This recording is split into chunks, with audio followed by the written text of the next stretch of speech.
হরে কৃষ্ণ। এই যে শীত পড়েছে, এই শীতে যদি আপনি মনে করেন একসাথে শোবেন আপনার স্ত্রীর সাথে এবং রাতেবেলায় আপনি সঙ্গম করবেন, তাহলে মনে করবেন আরও আপনার আয়ু কমছে।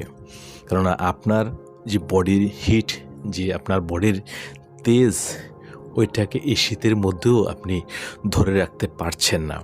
অর্থাৎ ধীরে ধীরে আপনার শরীর কিন্তু কমজোর হবে, দুর্বল হবে এবং মৃত্যুর দিকে ঢলে যাবেন।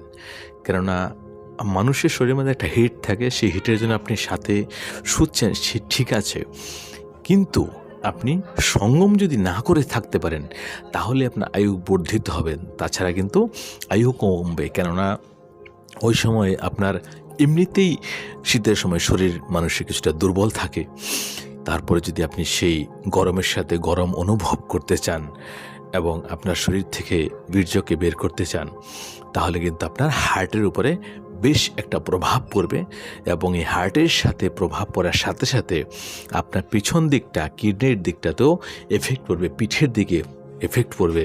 এবং আপনি দেখবেন পরে যে শীতের দিনে আপনি ঠান্ডা জল দিয়ে চান তো করতে পারবেনই না, গরম জল দিয়ে চান করার পরেও আপনার ভেতরটা হয়তো কাঁপছে, দুর্বল মনে হচ্ছে, বা কখনো মাথা ঝিনঝিন করছে, মাথা ধরছে, বা হাত পাগুলো ব্যথা করছে, পায়ের তলাটা ব্যথা করছে।